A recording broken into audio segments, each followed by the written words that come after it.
We're live. Boxing Gossip Podcast, number 39, up to the 39th edition already. Just before we get started, I wanted to give a quick shout out to everyone who tuned in to last week's podcast. We did over 3,000 views and we had over 140 people take the time to click the thumbs up button on the video. So first and foremost, just a quick word of appreciation to everyone who tuned into that. Massively, massively appreciated. And I'm glad that so many people find what we're talking about interesting. Let's see if we can beat it this week. Glad, as always, to be joined by one of the most knowledgeable panels in the world of boxing. Of course, we've got Jet, we've got Paul, and we've got Irish Tom. So shout out to all three of those guys for once again giving up their Wednesday evenings to discuss boxing with me. As always, action-packed show lot this week. We're going to start by discussing last week's boxing.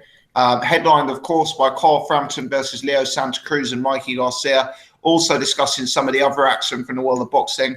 We're then going to discuss some of the major news in boxing. Wilder Washington, Spence Brook, Josh Warrington versus Kiko Martinez. The list goes on. More to throw into that section as well. And then finally, we'll look ahead to next week's boxing. Of course, you've got the Eubank JR pay-per-view and the undercard there. Which I presume is going to take up the majority of our time when we're discussing next week's action. So without further ado, let's get the show on a roll. And there's only one place to start. Carl Frampton suffers his first defeat as a professional at the hands of Leo Santa Cruz. I'm going to start by bringing in the inimitable Irish Tom. Let's bring you on straight away, Tom. Sad day, Carl Frampton takes his first L. Give us your thoughts on the fight, mate. Yeah, well, I've been struggling with a bad cold or flu, and I still managed to get up in the middle of the night to watch it. And I'm so tired when I get up in the middle of the night with these things that the way I judge these cards are completely wrong. So I must have been literally the only person in the world who had Carl Frampton winning. I had Frampton I think I had Frampton win by 3 points, but I don't stand by that card at all. Good. I did have money on it, but when I was watching it, I just thought that Frampton was being the aggressor, but I don't think he was landing. So yeah, I think in particular, I was too high in Frampton going into this fight because I didn't respect the ability of Santa Cruz to be able to box, and he surprised me, and he surprised I think a lot of people that he really he uses boxing ability. The thing with Frampton is I think Frampton is a superior boxer, as in boxing skills to Santa Cruz, but Santa Cruz has got a lot of physical advantages over Frampton, I think 4 inches of reach and height. And, when Frampton, was being held on the outside, being kept on the outside, and Santa Cruz has been disciplined, it just brought those advantages to the fore. So, very good, well fought by Santa Cruz. Don't have any problems with the results, although I totally scored it wrong, but whatever the hell that means. But the other thing is, I would say, is that Frampton, I thought he was I thought he didn't display a very good poker face in his boxing. There was a number of times when there was a very close round. I thought there was a lot of close rounds in this fight. And when he was going back to the corner, he was looking dejected. And I just think that's so stupid, because body language can make a judge, if it's a close round, that'll make a judge maybe decide to give it to the other guy. Look back to when Floyd got his head smashed in that second round against Shane Mosley. And when the cameras went to him in the corner and he was pumping blood from his nose, and, they were all worrying over him in the corner, Floyd was smiling at the camera and, cracking a joke to the camera like he was all right. And he's right. You gotta do that, I think. So I think it was rookie error from Frampton. If there's only one close round and it switches the other way, he's got a draw, you know, and I think that's certainly to be said. The other thing I'd like to say about it is that,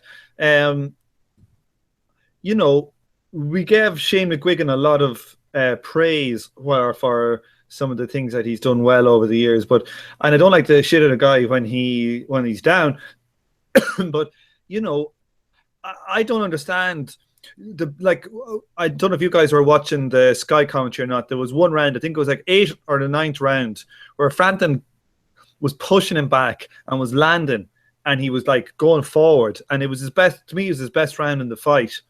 And David Hay said so, and Frotch, and you know, everybody was saying this was, you know, Frampton has got to do more rounds like this.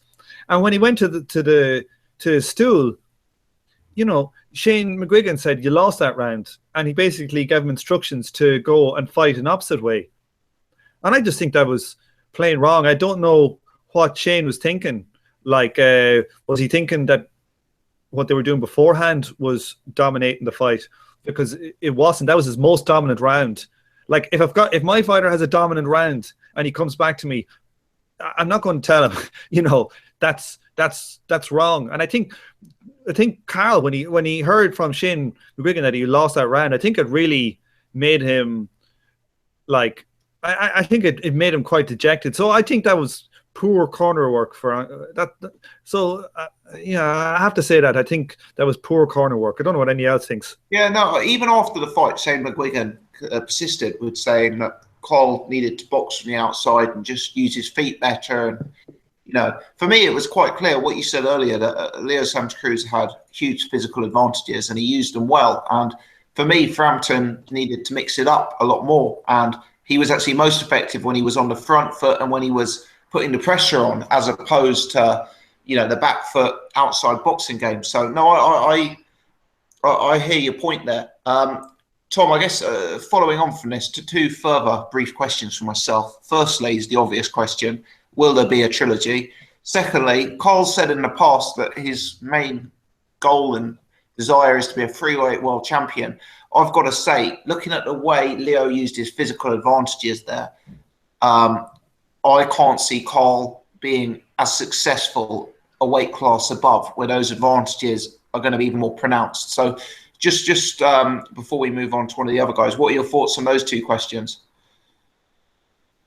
Yeah, like I think he will, you know, I think Carl is being matched quite carefully so far. So maybe they might be able to get him to a third title, but I don't think so. What was the first question? Will there be a trilogy? Are you expecting a... will there be... I don't really care, to be honest. What I must feel, you know who I feel sorry for is Lee Selby. Not only did his fight get cancelled, but like now that fight with Carl is probably being put on the back burner, because if there is going to be a trilogy, and if there's not going to be a trilogy, like I know we were saying before this fight, where I thought that Selby was a harder fight for him, and I stand by that. I think Selby is a better boxer than Santa Cruz, and he has the range that Santa Cruz has. So I think Selby is probably a more difficult task. The only thing I'd say about Selby, and I've been very nerdy this week, I've been watching a lot of obscure fights, and I've been going back watching some of Selby's fights. But like the one punch that Selby is open to is the left hook, and that is Carl's greatest probably punch. It's probably his best punch. So I think that, you know, maybe that Carl can, because Selby holds his right hand kind of low a lot, so maybe that would be the equalizer. What was I going to say? There was something else? I think Tom, Selby's actually, obviously I feel sorry for him with his fight being called off, but he's not without options. They've already talked about, you know, making the Quigg fight for the Klitschko undercard. You'll have probably seen today Frank Warren said he's keen to make Selby Warrington for the summer. So, and also I noticed Abner Mares calling out Selby on Twitter, and those guys having a bit of back and forth. So I suspect Lee Selby is going to be in a notable fight at some point this year. Well, I hope so, because he was looking pretty drained at that weight. Now, I don't know if he made the weight right or not, but apparently he was like really dry at that weight. So, you know, pretty crappy. Yeah. That's move on to me. If I think of what I was going to say, I'll come back to me. I got something else, but I can't remember. Yeah, let's bring in Jet secondly. So, Jet, first and foremost, your take on the Frampton fight and that situation. Yeah, I mean, the fight itself was not, it didn't live up to the first fight, let's put it that way. But a decent fight nonetheless. Obviously, Santa Cruz came out of the blocks pretty quick. He boxed in the first couple of rounds, probably 4 or 5 rounds. And then Frampton kind of took over in the middle rounds. And then, it's a toss-up as well. It depends what you like, I guess. Frampton, he still kind of could get in on the inside and get his work off. But Santa Cruz, I think the early rounds kind of done him a favor going into the later rounds. He'd accumulated a good fair few points on the scorecards, and yeah, I don't think the thing is, I think Shane McGuigan and Carl and the team, they made a rookie error going into the fight, thinking that Santa Cruz wasn't going to box, he wasn't going to use his arms, and he said in the interviews, he said post fight, he's like, I'm going to brawl as little as I possibly can. I'm going to stay away from a firefight, and I'm actually going to try and box. And obviously, he's going to listen to his corner, and which he did. And I think Carl and his team kind of just completely ignored that, and that's an amateurish error.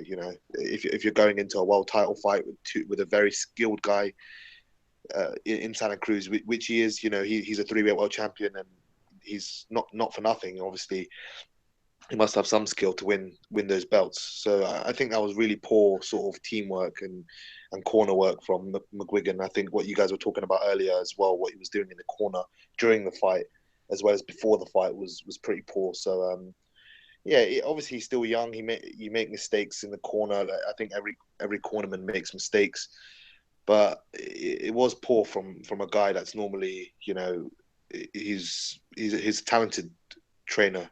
So Frampton for me lost the fight by it was probably about 115, 113. So I had it 116, 112. Yeah, I saw your post fight breakdown. I thought it was close, but I thought I could give it 116, 112. I can understand why it was close, but I think comfortable enough with Santa Cruz in a margin. But I just had it 115, 113. If I watch the fight again, I might change my mind. But yeah, it certainly didn't live up to the first fight. But if there's a trilogy, hopefully it catches fire. They're talking about Belfast. They're talking about other fights. So let's see if that happens. Interestingly enough, I don't know if any of you, if you guys heard it, but I think Frampton put on 13 pounds overnight. So he came up to about 139. So I don't know if that actually means anything, but if you're coming in 13 pounds heavy as a featherweight, you're really you're coming in as almost a light welterweight. So if he's putting on that much weight, I don't know if he's struggling at 126. I know he's recently moved up, but he's obviously talked about 130 in Lomachenko during fight week. So I don't know if that's any significance, but 13 pounds is quite a lot putting on of a fight night, especially at the lower weights. Yeah, well, Shane McGuigan's talked about Carl being a little bit jaded and saying that he didn't look like he was at the races. And I guess one reason for that is if you are cutting that much weight prior to a fight, I guess it obviously increases the chance that your performance is going to be slightly jaded in that nature. If the trilogy is announced and we go to it up next. A lot of people, the general consensus still seems to be amongst the fans that I've listened to that Carl Frampton remains a favourite for the trilogy, based on the fact that people kind of feel like he's got more to give than what we saw, and people also feel that as the boxer he can maybe find the adjustment again. What's your take on that? I know it's very early days, but would you be inclined to agree that Carl Frampton would potentially victor again in a third fight? Yeah, I mean, I've heard some of that chatter on YouTube comments and that sort of stuff as well. I mean, it's tough to say at this point in time because obviously it's very early days, as you said. But Carl Frampton, I'd probably give a slight edge in the third fight, depending on obviously Belfast would probably, the fans would be in his favor. I think especially the first fight. The second fight, I know the fans were there or thereabouts, but the first fight, it felt like it was literally in his hometown, and it felt like it was a Carl Frampton arena. the fans were behind him and he was up for it. First time at a new weight and that sort of stuff. I think, you know, a lot of the stuff contributed to a massive win for Carl Frampton in the first fight. I think I make him a slight favourite. I think overall, if we add up, you know, all the pros and cons of both fighters, I think Carl Frampton is a naturally more superior fighter. He's got more skills. He's got more to offer. And I think, as you said in the second fight, the fight over the weekend, he kind of, you know, maybe it was him, maybe he was jaded, maybe it was his team, you know, poor tactics. You know, it seemed like he didn't have a plan B. So, you know, maybe going into a third fight, his team might be ready and, you know, switched on to what Santa Cruz would probably give. So I'm not really sure, but I'd give, if I had to pick, you know, someone at this stage in time, I'd probably go Carl Frampton, but very, very like 51-49, 52-48, very, very narrow in terms of thing, because he's always going up against it in a taller man against Santa Cruz. If Santa Cruz boxes and he uses his timing and uses his jab and does what he done in the first few rounds, it's going to be a hard night's work for Carl Frampton. And if Carl Frampton moves through the weights as well, going up to 130, and he's facing guys that are naturally bigger, naturally taller, he's going to struggle again. You know, he might be better skilled than them, but he will struggle because of just the height dynamic, I guess. Yeah. No, good comments, Jet. One thing I would say, I personally believe it's unlikely that a third fight goes to Belfast. I listened to some of the commentary on that today, and you know, a fighter like Leo Santa Cruz, it's very, very hard to sell that fight to the US market, given the time of day that it would be on over here. You know what the time difference is like with the States. If a fight is starting at about 10 o'clock in the evening, it's potentially on, you know, 5 o'clock in the afternoon over there. And I think they feel that it's very hard to sell a fight of that magnitude, and that because of that, it's possibly better to have it again in the States. But we will see. We will see. Interesting. Let's bring in Paul. Paul, what's your take on the fight? How did you score it? Yeah, can you hear me all right? Yeah. Loud and clear, mate. Yeah, I scored it 116-112 to Santa Cruz. Good score. I actually scored it again. I watched it again and had it 115-113. But I mean, you know, the thing for me was like Santa Cruz seemed to fight in a way that, I mean, and someone can correct me if I'm wrong, but in a way that I've certainly never seen him fight before. He whenever I've seen Santa Cruz fight, he's just been a come forward, throw, fucking punches in bunches, you know, high volume. I've never seen him sort of like box like that. I thought he was controlling the fight at the beginning with his jab. I thought his jab was really effective. Frampton didn't seem to have. I suppose it remains to be seen if there is a third fight, any adjustments that he might make in the third fight. But people talk about Frampton and his boxing brain. I don't know. I've always kind of thought that he had a good boxing brain as well, but he didn't seem to be able to make adjustments too well. I also agree with you guys on the corner work. I thought it was particularly poor. You know, Irish Tom made a really good point that round where Frampton seemed to be winning, and even the Sky commentators were kind of taken aback when it went to Shane McGuigan, saying, "Okay, you've lost that round. I want you to do this. I want you to do that." And even in the last round, for me, at the last round, Frampton needed a knockout. I mean, he certainly needed a knockdown. And the only advice he was given was to use his feet to win the round, which I just thought was bizarre advice given how the fight had gone. I do think Frampton wasn't. He didn't look like himself to me. He did look quite dejected at times, walking back to his ring. He seemed to be searching for a knockout. He seemed to be. he seemed to be quite frustrated with the way Santa Cruz was kind of boxing and was keeping on the end of that jab. He seemed to just. I know he said before the fight that he was going to knock him out, and I think, the psychology of that can be sort of like, right, I've got to knock him out now. I've got to knock him out now, and kind of like he seemed to be just like sort of searching for that at all costs. And I think Santa Cruz is just a little bit too wily, and maybe can take a shot. He was, I mean, for me, in another, if it does happen, the third fight, I'd actually be leaning towards Santa Cruz now, because I don't know if Carl was going to make adjustments, surely wouldn't he have made adjustments in that fight?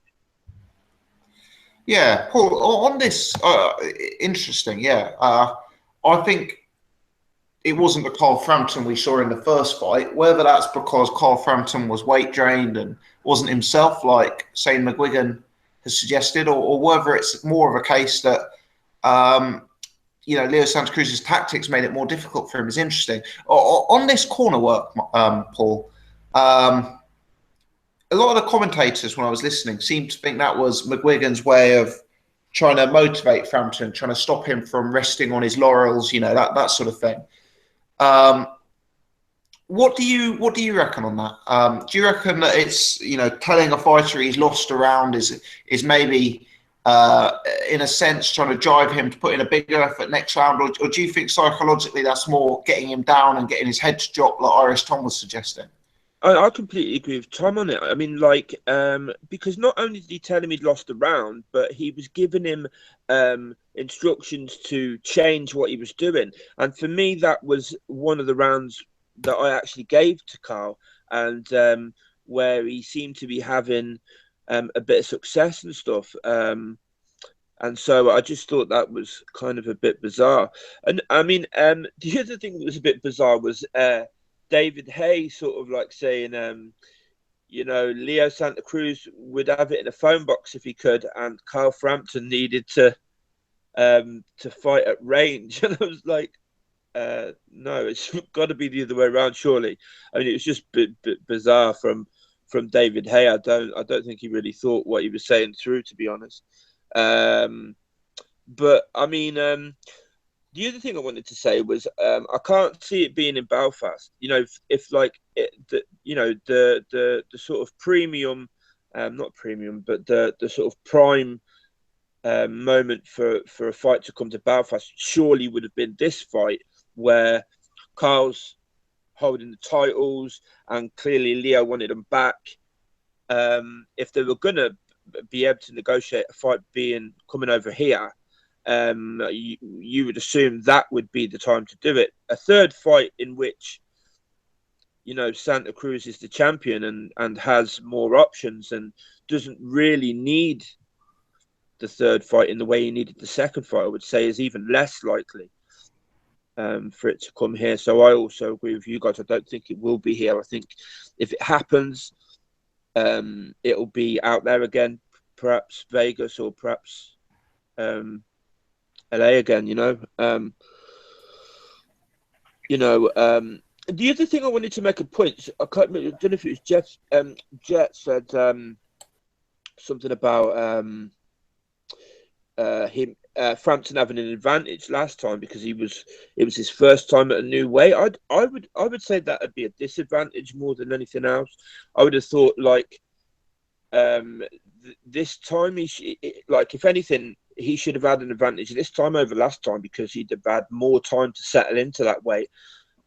Do you know what I mean? I don't know about this weight thing because a lot of people were thinking he wouldn't be able to sort of move up because of his size, and now I don't know. I think it's a shame he's so short, isn't it? That's the problem. It's like he's got great skills, but he's always going to have that issue, isn't he? He's going to be shorter than most of the people he fights, no matter where he goes now, isn't he? Yeah, I believe so. And with that being the case, what we've got to accept is that any future Frampton opponent is going to watch this Leo Santa Cruz fight and try and replicate some of the success Santa Cruz had in the first half of their fight. So Frampton's entire career now, for me, is going to be facing bigger guys who are going to look to jab and keep him at range. So he has either got to do something to keep his weight at a very, very low level, or he's got to implement some changes to his game plan to mean that he's more effective at dealing with that than he was last week, I guess. Yeah, well, I mean, or the McGuigans will be a little bit cuter in the way they matchmate with him, I suppose. But yeah, it's going to be an issue because there's not going to be that many people that they can, you know, like you say, he's going to have to either like shrink down, or yeah, he's going to be struggling. So we'll see. Absolutely, lads. Sorry, has Shane McGuigan ever had one of those fights like where he was in charge and where he had to like change the game plan for a fighter midstream? I can't remember offhand, but maybe. Sorry, go on, Tom. Maybe David Hay Jar Jar, but apart from that, I was gonna say on a serious note, Conrad Cummings when he lost to Midtag, but I'm not sure. Because I thought I had him. Sorry, go on. Like when I think of like a great trainer who was really good at doing that, I always think of like say Manny Stewart, and he would say something like to Lennox when he was fighting Klitschko, he'd say like, you know, you just got to go out there now and you got to put it on him. And like to me, that fight was like calling out for Shane McGuigan to say that to him. And to really push him on him to that he's going to have to, you know, stalk this guy and make it into a brawl. And I don't think he did. I think he was too in love with his original game plan to do it. And it seemed to me like they were thinking that what Frampton was going to do, and he did it apart in this fight. In a couple of the rounds that he won, he would like be on his feet and he would use very quick footwork to get in and close the distance, do like one or two shots and then very quick feet out and bounce halfway across the ring and like make it look really flashy and try and win the round off doing that 4 or 5 times. But like to me, that just, I don't know if a fighter can just, it seems like that's like a very energy intensive thing. I know it's energy intensive to put it on somebody, but you get more of an effect. But I just feel like Shane didn't do Carl any favors in that corner work, and I think it was calling out for somebody like, you know, Manny Stewart who knows when to tell the fighter to get rid of boxing and turn it into a brawl. Yeah, interesting point you raised there. I actually remember the last round of Billy Joe Saunders versus Andy Lee, and Andy Lee came back to the corner and he said to Adam Booth, "Adam, do I need a knockout?" And I remember Adam Booth saying, no, just box smart. You never know what the cards are going to be. And funnily enough, I felt at the time that was bad advice from Adam Booth. You know, I remember thinking he should have poured it on Andy Lee and get Andy Lee to throw everything down and, you know, try and score the knockout. And I wonder if Shane McGuigan felt the same, because no matter how you saw this fight, the rounds were very, very close. The rounds were very competitive, and it was one of those fights where, even though I had Leo Santa Cruz clearly winning, you know, it was clearly a close fight on the judges' scorecards, as we saw by the eventual decisions, with one judge even scoring it a draw. So I wonder if that was on the back of McGuigan's mind, and he didn't want Carl to over-gamble in the hope that he was still going to get a decision. Yeah, I mean, a lot of fights were, a lot of the rounds were quite close. In fact, there was a couple of the rounds sort of like early to mid sort of part of the fight, maybe 3 or 4, where not much was landed at all, and it was kind of like really quite hard to call. I considered giving 1 or 2 of those as 10-10 rounds, to be honest, and it was quite a close fight. So yeah, it's a good point. But I disagree with you boys there, because like, you know, when I was watching it, I was scoring it all back arseways. But like, I think, you know, most of the scorers had, you know, Santa Cruz 4-2, you know, up after 6, and maybe even 6-2 up after 8. A lot of people, and look at the face on Barry McGuigan in the audience. He looked like he knew he was losing, like Barry. And I think when all the, like, if you're working in the corner, you'll be able to hear from people will be telling you, oh, you're down or you're up, And I think that Shane has got to have known that they were losing that fight. And to be honest with you, you should know. You should be able to judge. You should be able to judge it from your own corner whether you're winning or not. And you should be able to judge it from your fans. Like, another thing, all the Irish fans that were going mental in the New York one, there was just as many Irish fans there this time, and they were quiet. And I also think Carl didn't. If when Manny Pacquiao was having rough times in the ring, sometimes he would throw his arms up in the air and the crowd would go ballistic for him. And like, Frampton didn't use his crowd as well. And I think that he just showed a bit of inexperience. Like, I think, Manny Stewart definitely would have, it's easy for me to say it in hindsight watching it, but like when I was watching it at the time, I was thinking this. But just a strange performance. Like, the trilogy, the third fight will be a close one again, but that fight was like kind of like a high class technical fight there, but it wasn't like incredibly exciting, not like the first fight. I don't know how much I'm interested in seeing I think I prefer to see Selby against Frampton, to be honest with you. I'd prefer to see Selby Frampton as well, to be honest.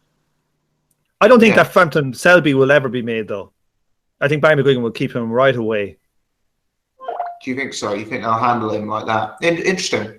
Yeah, I was going to ask who people wanted to see Selby fight next. I mean, realistically, I think they probably will take the Frampton Santa Cruz third fight. I think they'll like the idea of a trilogy, and I think they'll fancy Frampton to win it. And I think that would leave Selby with the likes of Quigg, Warrington, Abner Mares. Out of those, who do you see as the most attractive option for Selby? I don't mind. Like, not Quigg. I don't want to see Scott Quigg in another fight. Do you know what? Scott Quigg blocked me on Twitter. I must be a fucking troll. I have no idea what he blocked me for. I think I only tweeted him once. I'm blocked by Carl Frost on Twitter, and I've never tweeted him once, so I don't know if he's been tuning in. And there you go. Interesting stuff. Let me move on. Paul, Mikey Garcia's latter cannon. Very, very impressive performance from Garcia. What was your take on it, mate? Yeah, it was a very, very impressive performance. I mean, I wasn't as high on Zlatkanin as some people. I know Jet liked him and stuff. I thought it was a bit one-dimensional and stuff, but yeah, no. I mean, Mikey looked a class act for me. His footwork was great. That jab was so snappy, and really, he kind of he looked like he was a couple of levels above Zlatkanin. To be honest, Zlatkanin just didn't. Was the teaching in however you pronounce it, didn't really look like he knew what the hell was going on. To be honest, I don't think he was expecting to just. He couldn't seem to. Even land on him really that much. He landed, I think it was in the second round or maybe early in the third, a nice left, and Mikey took it quite well, but other than that he didn't really land much at all. And then obviously the knockout, good uppercut to kind of like the uppercut kind of seemed to sort of like disorientate him. He didn't seem to know where he was. And by the time he'd obviously regained his composure, Mikey basically had a free shot on him, didn't he? Yeah. Lovely right, straight on the button. And to be fair, Zlatkanin looked fucking dead, mate. He was just like, he was not moving. And just, the sort of lifeless body getting dragged back to the ring. I don't mean to laugh. But it was kind of worrying at first because he was just totally lifeless. Yeah, I mean, great performance. I mean, I think, Zlatkanin went life and death with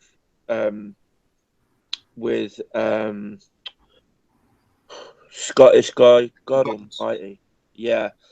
So, I mean, he's no he's no pound for pound guy, is he? But for sure, he was a world champion. He was a puncher, and really good performance from Mikey Garcia. Really, really classy performance, and it looks like he'll be a force at 135 for sure. Yeah, Paul, I like you have never been sold on Garcia. I am also a huge advocate of Jorge Linares. Having said that, I believe Garcia's intention is to fight the Jorge Linares crawler winner. I believe that fight is a lot more likely if Linares is successful again, because I'm not sure Eddie Hearn will send Crawler, if he is successful, to fight to fight Mikey Garcia. But if we have Linares winning the rematch, which certainly would be my pick, facing Mikey Garcia, I think, in my opinion, that's the number one and number two at 135 pounds. Despite the fact that I've always been a Mikey Garcia doubter and a Jorge Linares fan, I'd actually have to say that after this weekend, I'd make Mikey Garcia a favourite to beat Jorge Linares. I was so impressed. My opinion's been changed. Yeah, I mean, I've got to agree. I think he would beat Linares. Linares is getting on a little bit. He did look good against Quala last time. See how he looks this time. But,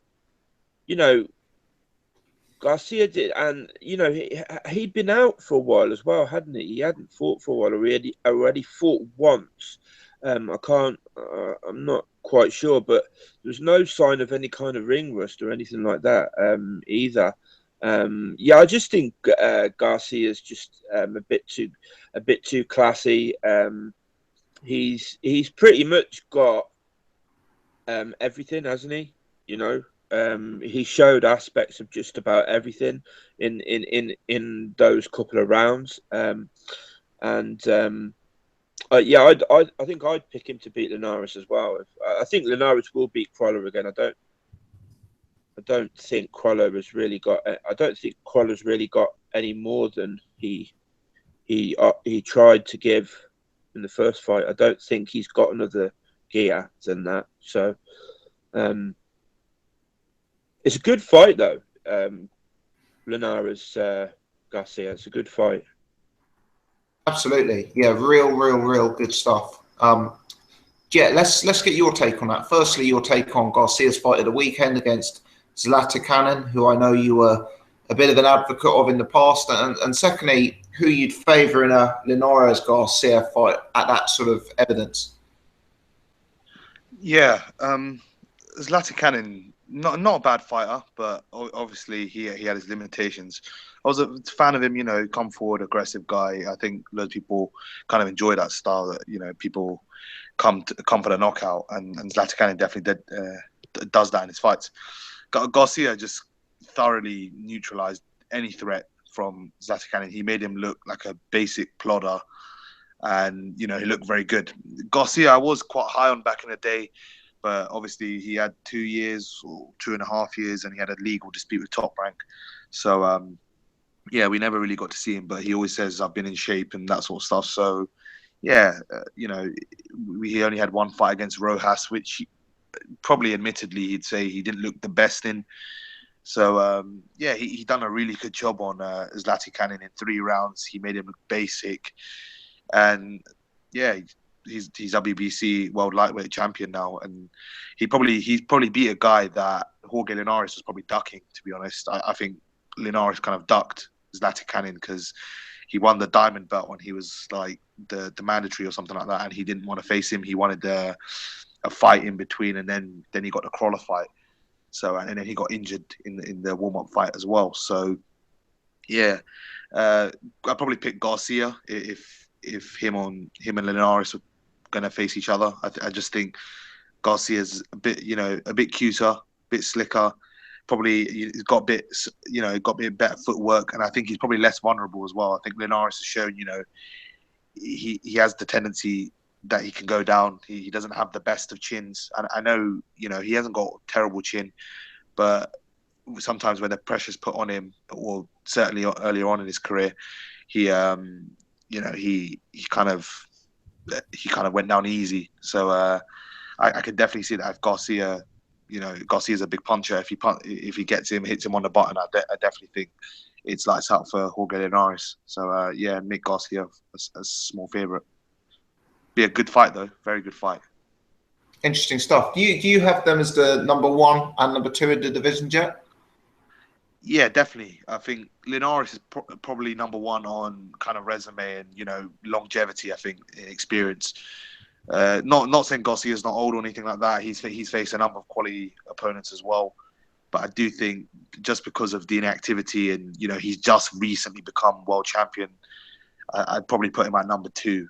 There are some other good fighters in the division as well. You know, obviously, you know, Crawler's facing Linares, so the winner of that will potentially face Garcia. Richard Comey, Shafikov, Robert Easter Jr., Terry Flanagan, but no one ever seems to talk about Terry Flanagan. He's a bit of a myth. But yeah, there's loads of top fighters at lightweight and Luke Campbell, you know. So yeah, there's some good opponents and some potential good fights out there for Mikey Garcia and Linares if they don't face each other. But it'd be a great fight if they do. Absolutely. Okay. Let me bring in Iris. Tom. Iris, I do have a follow-up question for you on this, but let's just start by handing it over for your thoughts on the fight, because I know you're a huge Mikey Garcia fan. Oh, Mikey's the truth, boys. I've been saying it for a while now. He clears out that division absolutely easy. But I think now that was such a devastatingly good performance. Who the hell wants to go and fight him? Terry Flanagan's not going to be put anywhere near him. Can you imagine Anthony Crolla being sent over to fight Mikey Garcia? Give me a break. Like Linares, I think if he fights Linares, I think that's just an easy fight for Mikey. Easy fight. Yeah, I think he's head and shoulders. I think he's to be honest with you, I think he's pound for pound top 5. That was just an amazing performance for him. Like absolutely perfect. And I don't know, he seems to carry the power. The power is the truth. Like, and his technique is so good. He's so efficient. You know, he really is excellent. You know, he doesn't take long. He just moves slightly out of range to avoid punches, and then just dives back in with really straight punches. No tells on them at all. And he's got to have the widest face in boxing as well. Seriously, how wide is his face? I think his face is wider than his tall. Got Garcia. Yeah, his face is exceptionally wide. Negative, I guess. He reminds me of you one. What was the woman's name in Seinfeld? What was she called? I don't even know who I'm talking about. No. Sorry. Anybody? No. Is it Seinfeld? No. Nobody. Okay, move along. What else? Desperate. Like I thought, they're gonna look for fights at 135. But if the big fights don't come off at 135, they're gonna look at 140 and try and stir up a fight with Terence Crawford. Is that realistic? And you know, surely that's a fight you'd be massively pumped for. Yeah, massively pumped for. I don't know if they're trying to stir it up. I think he was asked, would he do it? And he said, yes, he would. So yes. I think it's one of those ones. Might be difficult to make. It'll be one of the best fights in boxing to be made. You know, just like, let's just talk about Mikey's style. What a great style it is. You know, technical. He also is quite a come forward technical guy. Not like Golovkin. He's not a stalker. But he's technical. He comes forward, straight shots. He doesn't show maybe a lot of that back foot game, but he doesn't really need to a lot of the time. I don't think he's as graceful on the back foot as say somebody like Terence Crawford is. But you know what? There's a fight I want to see is him against Lomachenko. I want to see him school Lomachenko and put him in the retirement scrap heap. What, do you think they could meet at 130, or do you think Loma would have to come up to lightweight? Well, up to lightweight, yeah. 135, you know. I think Loma is too small at 135. I think he's small at the weight he's currently operating at. I don't think for me, that's not a fight that I really want to see, because I just think the size is the dominant factor. Did anybody see as well, Robert Garcia was interviewed about this, and Robert Garcia actually said, you know, we're not even considering the Loma fight. I know Loma fights in trains in Robert Garcia's gym and stuff, and he was saying, in fact, Robert Garcia actually said Lomachenko is his favorite fighter and thinks he's best fighter in the world pound for pound. So I don't know how Tom's idea that he'll get scored goes along with that, but I do. Oh, so he said the fighter who's in it training in his gym is pound for pound number one. I do think the size difference is going to be an issue there because you know, even at the weekend in the Zlatan fight, Mikey Garcia looked a weight class above Zlatan. I know Zlatan is quite squat, quite stocky in that, but Mikey looked quite a bit bigger than him. Does anybody else think that the stats on BoxRec are just bullshit? Like the fucking heights and stuff. They have people at the same height as each other, and you see them, and there quite clearly is like a 3 or 4 inch height difference and stuff. Yeah, I never trust it, to be honest. Because remember promoters are always lying. Promoters always put in the wrong heights. Yeah, we were saying this for Groves, weren't we? Was it Groves Murray? BoxRec had them at the same height, and then you went to the weigh-in, and fucking Groves was way bigger than him. So, yeah, I don't think Garcia Lomachenko will happen. Certainly not anytime soon. It would be a great fight. I'd love to see it, but I can't see it happening. Robert Garcia has said they're not looking for that fight. They don't want that fight. So, okay, yeah, that makes sense. A word on Josh. That doesn't make sense. Sorry, Tom. Hello, Tom. Yes. Sorry. Go ahead. Yes. Sorry. Oh no. Sorry. I said that doesn't make sense. Like we're letting Paul away with this. I think I don't think he's making out like Mikey Garcia is ducking. He's also making out like Loma, a guy who trains. Say that.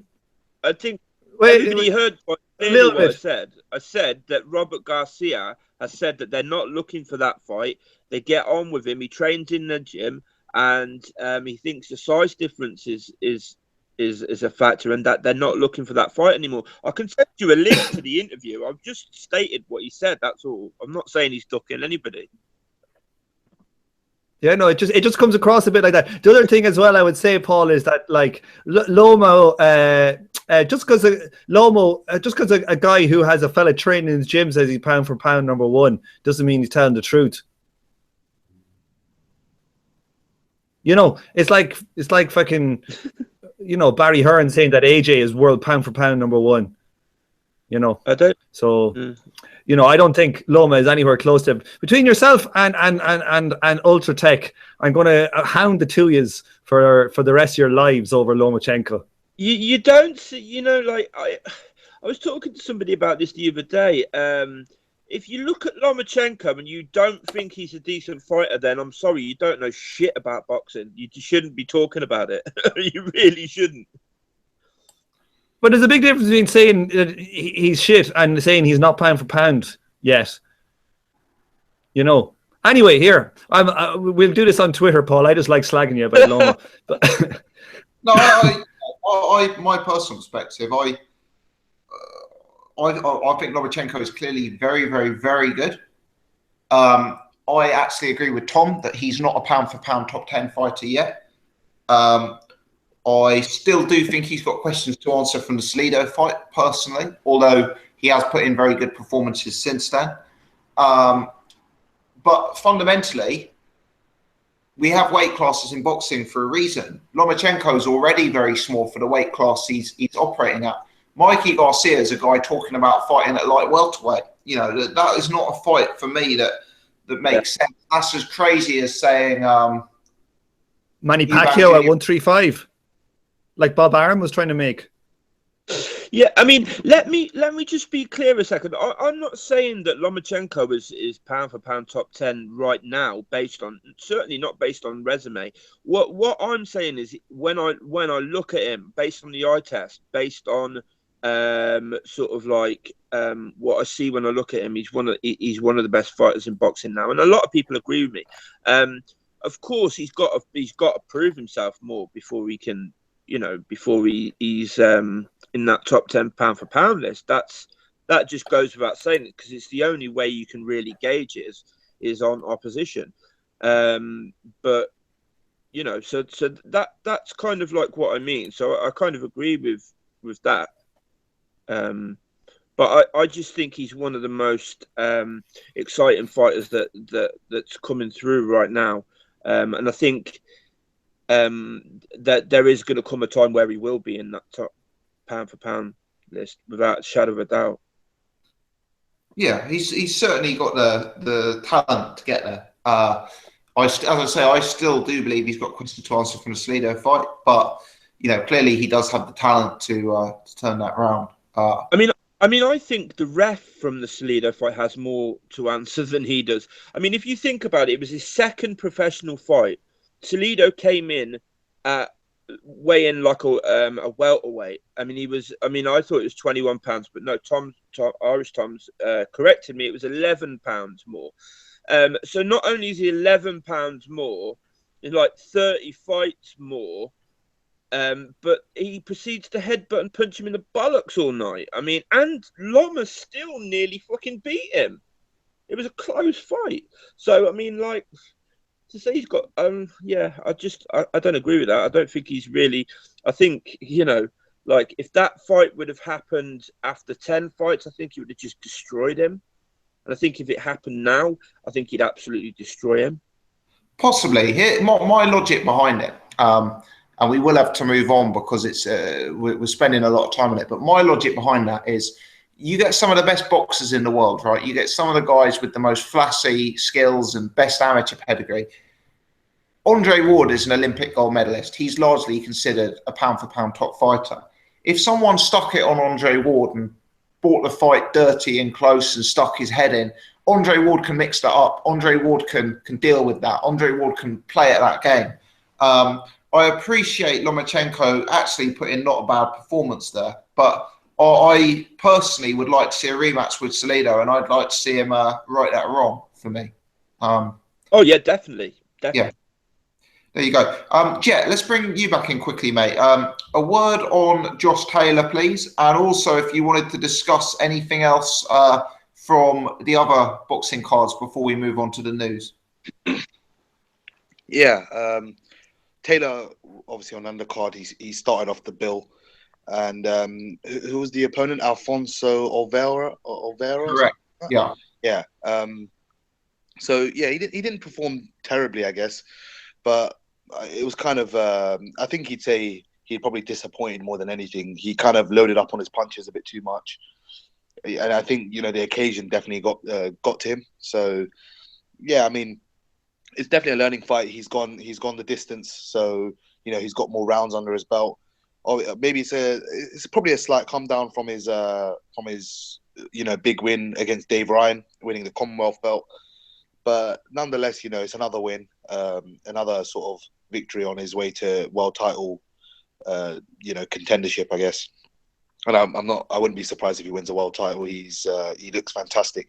He just needs to stick to his boxing and not get caught up in a firefight. Sort of the punches that he throws, he has a large variety. I think. He's not a concussive puncher or anything like that, but a lot of the power is just accurate punches, timing as well. So I think if he just does that, he probably would have stopped the guy. But as I said, it's a learning fight. So yeah, onwards and upwards for Josh Taylor. Some of the other fights on HBO's card was pretty decent actually. Takashi Miura, who had a Fight of the Year contender. Against Francisco Vargas, he fought Miguel Roman, and he knocked him out. I can't remember the round he knocked him out in, but it was a pretty hefty KO. He was losing the first couple of rounds. I don't know why he was trying to box. He's kind of more of an aggressive southpaw. So, but definitely the KO was brutal. Good fight was Miguel Berchelt versus Francisco Vargas. But Berchelt actually won the fight. He beat George Jupp. George Jupp beat Mitchell Smith, as we were talking about offline, and that was a bit of a war as well. So yeah, Michelle is WBC super featherweight world champion, and his mandatory is Takashi Miura. So that's another good fight as well. Super featherweight division is a good division with some good contenders there. So yeah, I guess we'll wait and see if the fights get made. Absolutely. Does anyone else on the panel, Paul or Irish Tom, have any more comments about any of the other fights that we saw last weekend? I just think, like, that Vargas Burchell fight, like, what's wrong with this ref not stopping that fight? Like, I don't like watching fights like that. To be honest with you, I don't really enjoy fighters like Vargas' style, where they defend with their face. These all-action guys who take beatings. I just think, to me, you know, just don't enjoy seeing that. The guy's going to get brain damage. His eye was so messed up. How that fight was allowed to go on for about 2 rounds is beyond me, and he was losing clearly, you know, clearly losing that fight. And the other thing I'd say is that I watched the that guy that what you call him, what's the Scottish lad called, Josh Taylor, Yes. beat. I saw him against another prospect. Has anybody else seen this other prospect called his name? He's like he's a cowboy. He's got a ginger. He's like from Texas. He's pale white like Canelo. Exactly who you mean. That something Chris. I wouldn't name, but I know who you mean. Yeah. Carl Chris or Carl something like that. Chris Carl, is that who it is? I think it's something like that. I can picture him. I don't know. But I saw he fought Oliveira as well in a few fights before that, and he's a tough guy. That Josh. So like he was quite tricky. So it won't do him any harm having a fight like that. I only saw bits of that fight, didn't get to see it all, but you know, I think Josh Taylor is the truth. He certainly handled him an awful lot better than this other guy who I'm talking about. But you know, so you know, it's still looking up for Taylor. Fair enough. Okay, guys. Josh Taylor, clearly one of the podcast panelists' favourite, including myself, and someone we're going to be watching very, very closely on this channel. Yeah, looks like a guy en route to the top. Right, let's move on to the news section. Topic number 1, I'm going to stick with Irish Tom on, actually. So, various news today. Eddie Hearn saying that Kell Brook versus Errol Spence, 80% likely. Eddie's made several offers to Errol Spence, which have been ignored, presumably because purse bids are scheduled for the 7th of February. So, looks like we're going to purse bids for the fight, and looks like it will happen. Eddie has said he wants Kell to move to 154 on numerous occasions. He's not up for this fight. He doesn't think the fight is the right fight for Kell, but Kell wants to stick at 147 to defend his belt. Iris, the first question for you, credit for going against his promoter, sticking at 147 and taking his mandatory.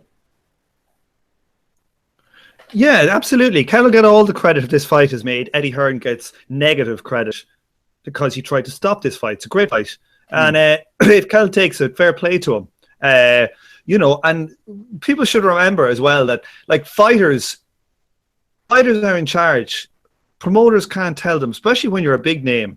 If you don't want to fight, if you want to fight a fight, you know, you like, especially if you're a world champion, it's your mandatory. You're in charge. You can tell your manager what you want to do, or your promoter. So if Kell takes it, great. It's going to be a great fight, and I'll give him all the props for taking it. It's a very tough fight. But you know, Eddie doesn't get any credit for this because he tried to stop the goddamn fight, and it's a great fight, and it's much better than the Can fight. I'm delighted if this fight goes ahead. I am delighted. You know, the Ultratech's video earlier today, Tom, on Brook versus Spence. I did, yeah. He's favouring Brook to win. Some really interesting points there about the way Spence comes in, and potentially Spence being susceptible to Brook's long range game and straight right hand. What's your take on that ahead of the fight?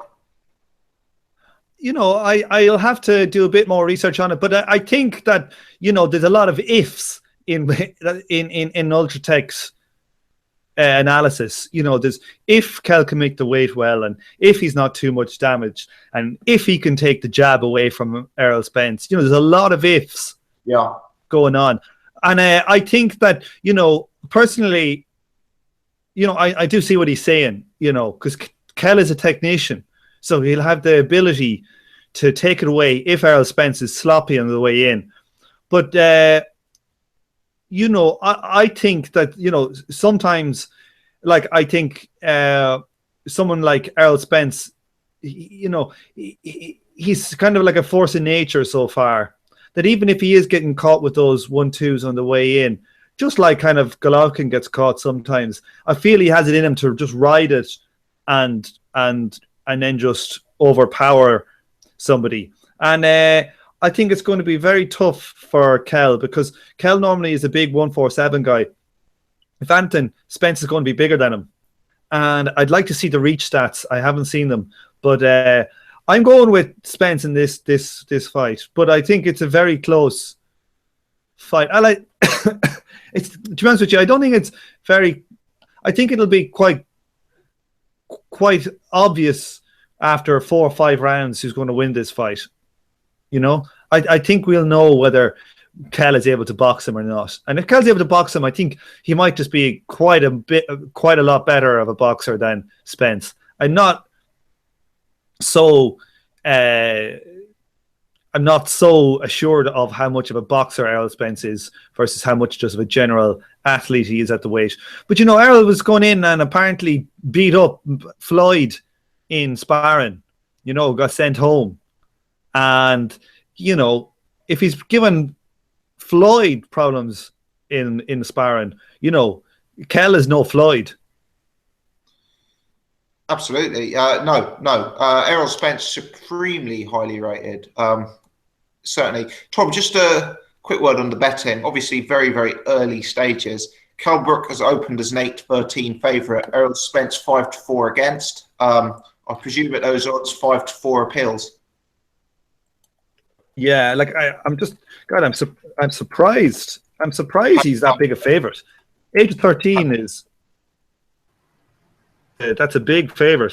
I presume they're thinking that Eddie Hearn will secure, obviously in the purse bids, because Kell is the champion. Kell's going to have a 5-25 split, which makes it more likely Eddie Hearn is able to win the purse bids. So, yeah, I mean, I guess that is a relevant factor in the betting at this early stage, although it could change depending on where the fight ends up. Yeah, but there's a lot of slagging in here going on in the in the chat, saying that, like, I'm a casual here picking Spence. I don't know what people are thinking. Like, what do people think when they see Spence? To me, I just see like one of the most dominant young prospects in all of boxing. You know, he's like a 147 Golovkin type. He just stalks and he finishes. You know, Kell's got, like, you know, a reconstructed eye. He's going to be tight at this weight. It's going to be tough for him to get down there. We'll see how motivated he says he is now.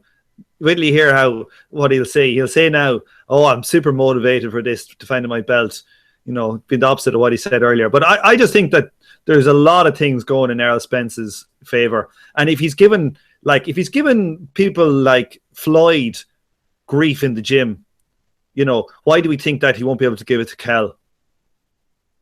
Yeah, the way I see it, I'll move it on here because we're short for time, but the way I see it just briefly is if peak Kell Brook fought peak Errol Spence, I may make Kell Brook a 55-45 favourite. But as Tom said, there are a lot of ifs, and whether the Golovkin beating took a lot out of Kell, I think is a relevant factor. The injuries sustained are a relevant factor. And above all, the weight cut to 147. You know, we've seen Kell at 170 pounds looking lean at the check weight. At the minute, Kell is not lean. So I'm presuming, you know, as recently as January 2017, Kell has been 180, 185 pounds. Now, I don't know that for fact, but what I'm saying is I've seen him lean at 170. And last time I saw him, he wasn't lean one bit. So for Kell to potentially be looking at cutting 35, 40 pounds for this fight, now he's in his 30s, and with his last fight being at 160, I actually see that being in the biggest factor. So for me, with Pete Kell maybe being a slight favourite in the fight, it's hard to still make him a favourite with all the ifs and buts. That's just my take on it. Paul, have you got anything to add on Spence v. Brooknake? Yeah, I mean, much as it pains me, I have to agree with Irish Tom. I think, I mean, Errol Spence got a 3-inch reach advantage. But I think, you know, Errol Spence is the truth. It's quite obvious when you look at him. He's concussive puncher, seek and destroy. Do you know what I mean? And, you know, I struggled after that Golovkin fight, I really didn't think I'd ever see Kell at 147 again. I really didn't. Like you say, he was up at 170 looking lean at that check weight. Remember, there was a big thing made of it, wasn't there? Oh, Kell, they were trying to hype the fight, obviously, but only a few people saw through that. Like, everyone was like, oh, look at the size of him. He's going to beat him. He's going to do this, that, and the other. I really think, and as well as that, and we've spoke about this before, there's like fighters are not the same after they take a hiding off a Triple G. They're just not. I don't think Lemieux ever looked the same again. Certainly, if you look at the Lemieux that beat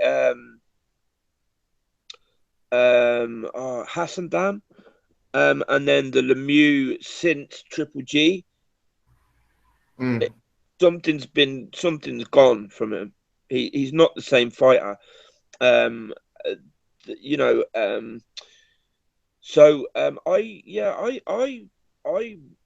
pick Errol Spence. I hope the fight happens. I think it's a great fight. But I think it's a super dangerous fight for Cal. Whoever's saying we're casuals for thinking this is a close fight or picking Errol Spence is I don't know where they're coming from. Errol Spence it hasn't put a foot wrong so far, and if you look at the Bundu fight, I mean, even Thurman didn't do that to Bundu, and Spence just destroyed Bundu. I mean, really didn't even seem to break sweat in doing it, and really fucking destroyed him. So I think we're looking at a fighter that is potentially pound for pound level, future pound for pound. Errol Spence. I think he's a favourite in this fight for me, anyway. Fair enough. Paul, we'll stick with you we will come to Jet afterwards for his take on that, but just in the interest of moving it along, let me just ask you briefly, another bit of news that I wanted to touch on in this section. Deontay Wilder versus Gerald Washington has been announced. Have you seen any of Gerald Washington at all? Yeah, I've seen a couple of fights of him. I saw the Eddie Chambers fight. I've seen. Probably Amir Mansour. The Amir Mansour fight. I've seen some of his earlier fights as well. He's decent. He's a decent heavyweight. He's definitely. People are saying, it's a slightly better fight than the Warwick fight. Warwick, whatever his name was. Just from looking at the footage I can find of both of them, there's not a hell of a lot of footage of either of them, obviously, but I think Washington is a way better fight than the Warwick fight. I think it's a much better fight. He's a guy that's as big as Wilder, give or take an inch, half an inch, or whatever as well. He's a guy that likes to counter punch. I think it could actually be quite a decent fight. Washington likes to stand back and counter punch, and so does Wilder. His jab is not great. I think Wilder's got a better jab, but it's definitely a better fight than than a lot of the options that he's got. I don't buy this whole. I mean, I've got to say this while we're on it, that while we're on Wilder, you know, this whole Ortiz not fighting Ortiz because Ortiz has got a history of, you know, like if you know. So what? He's never going to fight anybody that's ever had a history of, you know, that is just. I guess he's had such a bad run of things, hasn't he, with Povetkin and Warrits, that he's kind of using that as his reasoning. But people can make their own minds up as to whether that's because there's a, you know, he genuinely wants to make a stance, or whether just because he doesn't want to fight Luis Ortiz. Well, I mean, he's holding the WBC strap, which means VADA, which means anybody that he fights is going to have to be VADA tested. So if Luis Ortiz was on, I don't care if Luis Ortiz was on 50 different types of steroids 5 years ago, if he was to sign a fight to fight Deontay Wilder now, he would have to be VADA tested. Yeah, I get that, Paul. But at the same time, Deontay Wilder's concern is probably not simply whether his opponent is on performance-enhancing drugs. He's probably more concerned that he's had 2 fights cancelled in the past year or so because of performance-enhancing drugs. And he's probably, after what's happened with Warwick, desperate to ensure that his next fight goes ahead. Well, I mean, yeah, I mean, but if that was the case, couldn't he just say, well, I want him to have a drug test before we sign the fight? Presumably, yeah. Presumably. Getting it to get some sort of idea. And then if I know he's not on anything now, then fine, we'll go ahead. Yeah. And there will be testing throughout the fight. I mean, you know, there's ways around stuff like that. I just think Wilder is doing what Wilder has done for quite some time, which is cherry pick. Yeah, I mean, do you know what? I'm going to give Wilder a little bit more credit, because I usually take a shot at his resume, and I do believe his resume generally is very poor, and generally he's really cherry picked. What I would say is, would I expect any heavyweight champion, Tyson Fury, Anthony Joshua, Vladimir Klitschko, would I expect any of them to fight Luis Ortiz on 4 weeks' notice, coming back from an injury? Probably not, if I'm honest. There were actually far worse fighters than Gerald Washington in that top 15. You know, when Warwick's pulled out and when that news broke, I look at the WBC top 15 and I saw it was either going to be Mariusz Wach or Andre Rudenko. I thought most likely it was going to be Andre Rudenko. So I guess, to be fair to him, given 4 weeks' notice and given the fact, you know, that he's coming back off injury, this isn't actually the worst fight as far as I'm concerned. No, I mean, I agree. I think it's a decent fight. I mean, what I would say is, just quickly on that, I know you wanted to move it along on that. No, go for it, mate. But just quickly on that 4 weeks notice thing, if Deontay Wilder's been in a training camp anyway, so if anything, the 4 weeks notice is only really a hindrance to the opponent. It's Luis Ortiz that gets the 4 weeks training camp. Deontay Wilder's been in camp for however long he's been in camp for, because he had a fight booked. So, you know, I don't accept that is a good reason to turn down a fight. It's still a 4 weeks notice for Gerald Washington. But again, I digress. I do agree that it is a decent fight. Gerald Washington's certainly he's better than a Rudenko or yeah. You know, I think it's a strong argument. This is the second biggest fight of Wilder's career, actually. Yeah, no, I agree. I think that you could really, yeah. I mean, really, only really Stavern is maybe De Hapaz, but I personally would probably say Washington's a better fight than Depar or De Hapaz. Yeah. I think I'd probably agree with that. Yeah. Good stuff. Jet, we'll bring you in on a new topic in a minute, but just before we do, want to give you the opportunity to voice any thoughts that you may have on either Wilder, Washington, or the Brook versus Spence matter.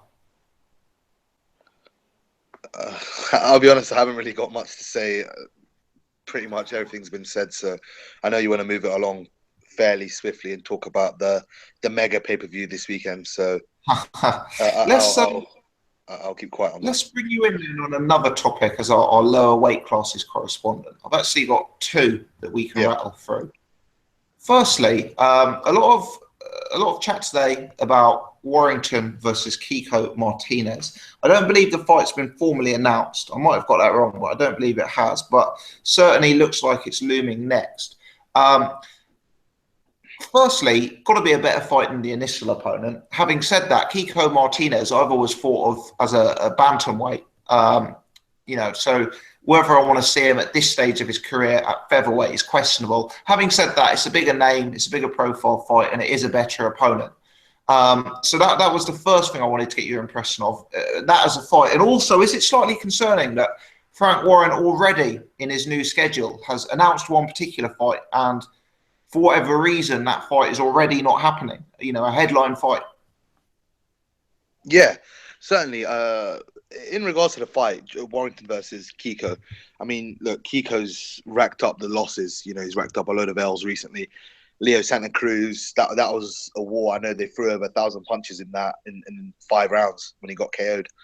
So, it shows he can still obviously, throw a load of punches and that sort of stuff. But he just looks slow and old. I mean, he has no business fighting at featherweight.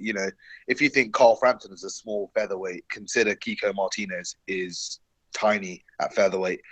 And he really has no business being there. He's shot to bits for me. I'll be honest. Obviously, he lost to Frampton twice. He lost to Santa Cruz. He's lost to Quigg. So they're kind of going to bring him in as an opponent, like a named opponent. Try and capitalize on what Matchroom have been doing with Warrington over on their side, and bring in people like Amagasa and Brunker and those sort of guys who have a name and have some credibility. But just at this stage in his career, in both their careers, I just don't think it's worth Warrington fighting Kiko, because he's not going to really benefit anything out of it. He's probably going to go the distance because he's not a big puncher. And, if Kiko gives him a few problems, it's not going to look necessarily great. So, it's a poor fight. It's better than a Marco McCulloch fight, but, it's still pretty poor. Let's put it that way. In regards to the Frank Warren sort of comment you made, definitely it's definitely concerning. Let's say that it's very, very concerning that he's kind of pulling the plug on fights. Apparently, the worst thing is that you said he was kind of not fulfilling the fights that he's promised, which is probably more concerning. Is that loads of people have said in sort of the media that the Marco McCulloch fight was never even mentioned, that it wasn't even made, no contract, no feelers, no nothing. They just threw his name out as a sort of a name that Warrington may potentially face. He was never going to face McCulloch from the get go. So that's pretty dodgy within itself. So yeah, I mean, look, Frank, the deal he's got. I was one of the first people to applaud it. BT Sports. I'm actually watching BT Sports right now, to be honest. Watching the City versus West Ham game, and City ran rampant. But it shows how big the network is. And Frank's done well to get a collaboration with BT Sport. Whether he makes full use of it is that is within his own hands. And at the moment, I know it's starting in April, but he said 30 shows. I'll be honest, I don't think he could do 30 shows. I'm going to say that outright now, and I just think he's really, really, really going to struggle, because Billy Joe Saunders. So you can get a deal. There's some suggestion he's going to put on international content as part of that. So when Box Nation win an international fight, there's some suggestion that will contribute to the 30. Yeah, but the thing is, in regards to that, I think that one is kind of backtracking on what he said. Obviously, he kind of said it ambiguously, 30 shows a year, but he didn't say. He probably meant that more in a domestic sort of front, if you get what I mean. Using the sort of international sort of aspect, that's kind of taking away from a lot of potential shows that you could put on. And the thing is, I would have thought it would not include international content, because some of the international content they give out is absolutely fantastic. I know one of the few cards that are coming out in sort of the next month or two is Bruno Granados. That's in a few weeks. I think that's actually in 2 weeks, 3 weeks. So they're giving out Thurman Garcia as well. That's in the next month. So I would have thought that wouldn't have counted towards a total 30 shows for the year. And I probably it'd be a bit of a waste, considering some of the guys he has in his stable who don't get out as often. You know, obviously he signed Tyrone Nurse. Bradley Ski is not, necessarily exposed so much. So those sort of guys, they probably need those shows, the BT Sports shows, more than anything. If they're showing on Box Nation, fair enough, but it kind of detracts away from some of his own home fighters, and I think he's done that since the start of the channel. He's bought great international content, and I've been critical of Frank for a while. To be fair, I'll be honest, but he has given out great international content, and I've always said that. But I think it's at the detriment of his home fighters, and I think some of his home fighters have really struggled. Even Mitchell Smith and those sort of guys. I know he had the loss to Jupp, as I said a few times in the show this evening, but he's only had 1 or 2 fights since that. He's not had any momentum. Prince Patel's not there. Romeo, I don't know what's going on with him, but he's not there. Guys that are highly marketable, they're not getting the exposure, and hopefully Frank sees the light with these guys sooner or later, because they can make him a lot of money. Let's put it that way. Definitely. There's a lot of talent in that stable, certainly. Another point that you raised, actually. Joe Cordina turns pro and signs with Matchroom. I believe Cordina's a lightweight, although maybe I've got that wrong. How much do you know about him? Yeah, I mean, I saw a bit of him. I think he's a Commonwealth Games bronze medalist or something like that, if I'm correct. He's a Welsh guy, isn't he? Sorry? He's from Wales, is he? Yeah, he's Welsh. So he's obviously signed with Matchroom, and some of the comments he gave out today were, he's looking to turn. He's looking for 3 years and to win a world title. I think he's campaigning at super featherweight, but you were correct. I think he probably fought at lightweight in the sort of amateur setup. Very good fighter. He is pretty decent. He's obviously looking to emulate Lee Selby, as he said in the sort of press release. Cao Yafai, Anthony Joshua. So yeah, best of luck to him. He's not bad. He's pretty decent. I would have preferred to see someone like Boatsy turn pro, big like heavyweight, but he probably would have campaigned at super middle. But he's not a bad fighter. It's good to have people turn pro, and you get exposed to new people and new talents if they can emerge as good talents. So not a bad signing for Matchroom. Obviously, they're going to be competing a lot more. Frank Warren, Eddie Hearn with the new BT Sports deal. So not a stellar signing, but he's a decent fighter in his own right. So we'll wait and see how good he turns out to be in the pro game. Fantastic. One final point, Jet, which is that Billy Joe Saunders tweeted out that at this point he still hasn't got any fights and that he still hasn't got any news to announce. That's led to a lot of people speculating online that Billy Joe Saunders may be becoming particularly frustrated and pretty upset with his current situation. Saw an interview on IFL TV today with Adam Booth, where Adam Booth said that they were still hoping to get something ironed out and something announced so they can have a date. But, at best, Billy Joe Saunders has been very inactive and, lost pretty much all momentum since winning that belt. Do you think that Billy Joe Saunders is right to stay put and see how things develop in the next couple of months? Yeah, I mean, this one's really weird. It's really tough as well, because if I was Billy Joe, I think some of the guys, look at Eubank. I know he hasn't been on Sky, that sort of stuff, but he's gone from strength to strength, regardless of who he's fighting. He's getting all the exposure. Him and his dad have been on the Good Morning Show and that sort of stuff. Billy Joe Saunders has lost all steam in his career, and obviously he looked really bad in his fight against Akabov. I'd probably say I'm not the only guy that says that. So, I mean, we've seen Billy Joe. He's not been happy at times with Frank Warren. I think he's kind of openly said it. I think he's definitely kind of a guy that wears his heart on his sleeve. He kind of just he says it how he is. He doesn't pull no punches. He's just straight up with with interviewers, and he's straight up in the press. And I just think that's the sort of character he is. It is really frustrating because Billy Joe Saunders is a very good fighter. He's probably one of the top fighters that Britain have at this moment in time. Obviously we were talking about Carl Frampton probably being the top fighter. That might have changed, might have not for some people, but Billy Joe Saunders is up there in terms of talent and sheer skill. So yeah, he might be looking at other guys in the middleweight division or super middleweight division who are in and around his weight class and probably thinking, do you know what, I wouldn't mind moving over to Sky Sports or that sort of stuff.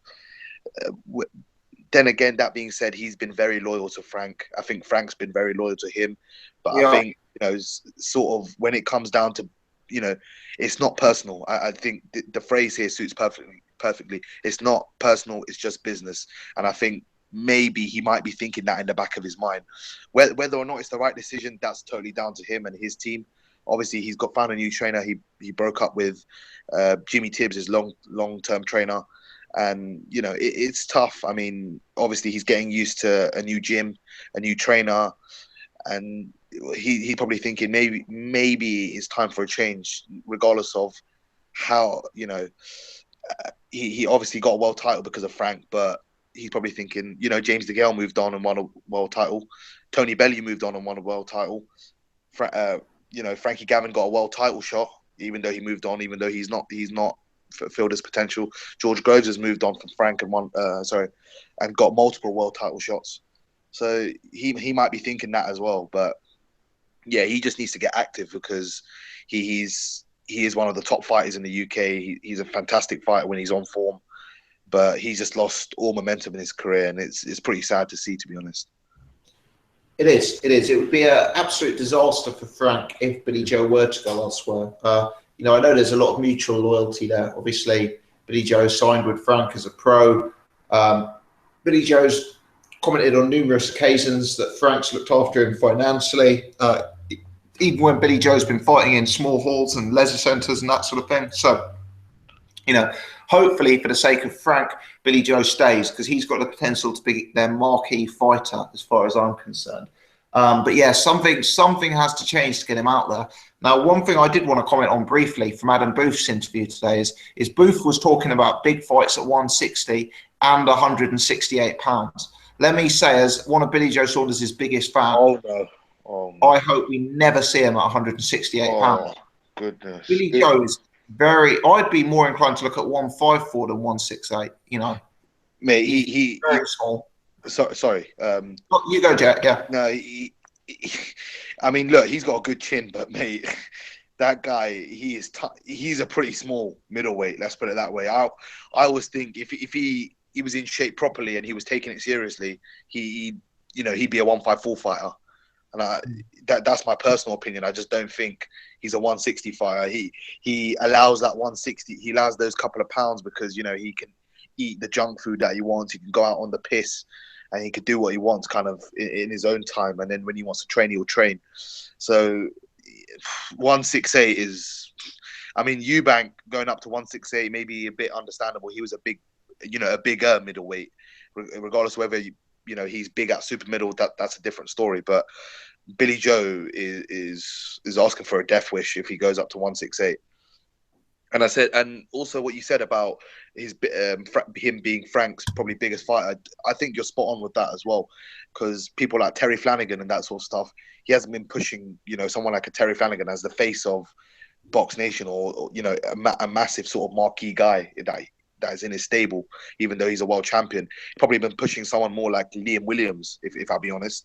Liam Williams has got the sort of headline cards. Liam Williams, everyone's been on Liam Williams undercards, if we remember, a couple of months back. Everyone was on his sort of undercards. So yeah, I mean, Terry Flanagan facing Petrov is not an exposure fight.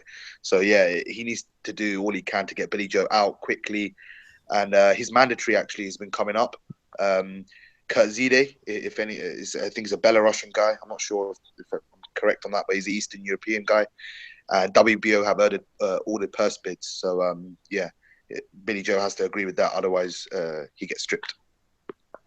Interesting. Yeah. I think that's a lot of fair comment. And the final point I'll make on it is, for me, Billy Joe Saunders' biggest problem with his career is his discipline outside the ring. He's blowing up in weight. He's not taking training seriously.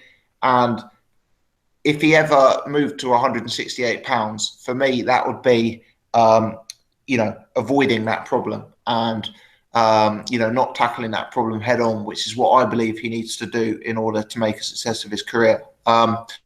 Let's bring in Tom quickly on that one. Tom, any thoughts on the Billy Joe Saunders situation, mate? No. Paul, have you got any thoughts on the Billy Joe Saunders situation? Not really. I mean, I agree with what you guys have said. To be honest, I don't think. I mean, obviously, his lifestyle is his main problem. His lifestyle, maybe a little bit of his attitude. I don't know whether he's maybe a little bit difficult to sort of like deal with and stuff, and that's behind all the trainer switches and stuff. But yeah, I don't want to see him at 168. He's not a big guy at a middleweight, and he's a mover. He's not got a lot of power at 160. If he was a puncher, you could maybe think, yeah, okay, maybe you can get away with going up to 168. But he's a guy that would benefit, like you guys are saying, he's a guy that would benefit from putting the pies down and the cakes and maybe trimming up. Maybe he would be a 154 fighter. And I think that be his best move. Yeah, but beyond that, I mean, there was this announcement that was supposed to be coming, and the way he was sort of like talking, he was definitely hinting at it being Triple G after the Jacobs fight. He was saying the guy at 160, the main man at 160. Be talking about as Triple G. So obviously this tweet now today sort of like maybe looks like there's some sort of stumbling block with that as well. Who knows whether it was on the cards in the first place. Yeah, it seems so regular at the minute that fighters are raising expectations to a certain level and creating disappointment amongst their fans. And it's really disappointing, I've got to say. But I've ranted about that enough in the past on the channel, so we'll put it there. Paul, let's stick with you. Let's move on to some of the conversation about next week's boxing. Clearly, there's only one place to start. Christopher Eubank Jr. taking on Reynold Quinlan. Question number one: have you seen anything of Quinlan?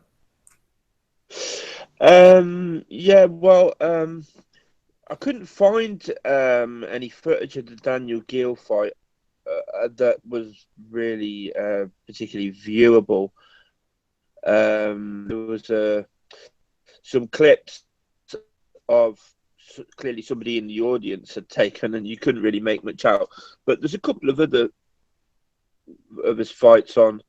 I mean, he seems a bit basic. He seems he's got good hand speed. But I mean, the fight I saw, what was the guy's name? I can't remember now. White guy. I think it was like his second or third fight. The guy was like, I think the guy retired with a 4-5 record or whatever, and he really struggled with this guy. More worryingly for him, his body language and his sort of like demeanor in those press conferences, he looked petrified to me. He looked absolutely petrified. Like, I don't know if anybody's seen it when they was interviewing the two of them. And Eubank Jr. stupid comment. I think I wouldn't let anybody touch my belt. If that's my belt, you shouldn't. But Quinlan just looked so sheepish and so sort of like intimidated by, I don't know, the occasion, maybe Junior, maybe. I don't know. But I haven't. I mean, I've seen nothing that makes me think he's likely to win. I think, he's probably just been offered what would definitely be a career high by a mile payday. And he's just taken it. And I think he looks to me like somebody that's already beaten. He looks like somebody that's expecting to lose. Question marks, of course, over Junior, whether he's going to be effective at 168. He's not a huge puncher anyway, is he? He's very exciting fighter. I've got to admit, I love to watch him fight because I like that. I like that sort of like swagger, the stupid dancing with the shoulders and everything. I've got to admit, I like that. I do. And so, I'm excited to watch the fight. I'll watch the fight. But Quinlan not up to much for me. I don't know what anybody else thinks or how much anybody else has seen of him, but yeah, I've dug out some clips of him, mate.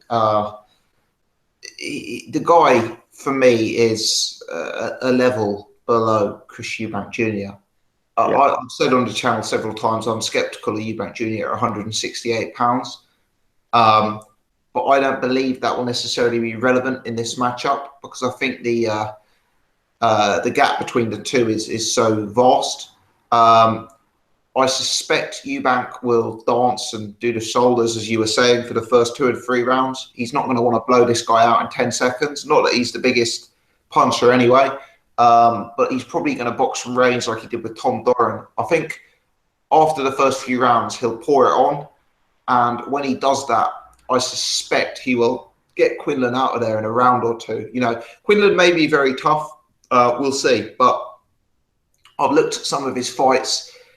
He's susceptible to that uppercut. And we know how good Eubank is with that uppercut on the inside. I saw Quinlan eating uppercuts in some of the clips I saw. And, he's not the most defensively aware. His chin's straight up in the air. He's quite square on. For me, that uppercut is going to be a very, very relevant punch in this fight. Yeah, definitely. I saw him eating a lot of shots in the fight. The fight I saw, I think, was only an 8-round or something, but he was eating a lot in that as well. And yeah, I agree with you, Tom. I think he looks very basic. He looks very square on. He's very not much to him but like I say, I mean, did anybody else think? Did anybody else see the press conference I'm talking about? Yes, that's right. I mean, did anyone else think he looked absolutely like a rabbit in the headlights? He just like this silly little smile and these little sort of like 2-word answers if he couldn't think what to say and stuff. He just looked. If I'm honest, I thought it was awkward. I thought it was really awkward. You had a press conference where Eubank Sr. was on stage for 20 minutes before it kicked off. You then have him sitting opposite Chris Eubank Jr. in what can only be described as a Jeremy Kyle type setup. I thought he was an awkward personality dealing with awkward guys like Chris Eubank Sr. that he probably didn't understand. I thought whether I could say he was intimidated or scared, I don't know. I'm not sure I felt that strongly, but I just felt it came across as a very awkward event, and I'm sure he found it very awkward. Yeah, I mean, that's a good point. I mean, you had Senior like dancing at the start and all of that stupid face he pulls like he thinks he's like John Travolta in Grease or something. He's just like, it is all a bit cringeworthy, isn't it? But yeah. I just thought he did look a bit kind of like rabbit trapped in the headlights type scenario. Definitely. Let's bring Irish Tom in. Tom, I know you're not a big supporter of this fight. Nevertheless, I'm sure at some point you'll be watching it to see how it goes. What's your suspicions, and have you seen much of Quinlan? Oh, I'll be streaming the bastard, all right. But I don't expect it to be... Well, it could be a tear-up for about 4 or 5 rounds. Quinlan is very limited He basically knocked out your man with his, as far as I can make out, his forearm or his elbow. And he's all over the place. His technique is useless. He is a 168 guy, so it might be a tear up for 3 rounds or something like that. So it might be an exciting scrap, but he is super limited. Like he's below Tom Doran, So what's there to say about it? That's it. Useless. I prefer to drink. Sorry, mate. Go ahead. I prefer to drink a bag of. I prefer to drink a bag of Fox's sick.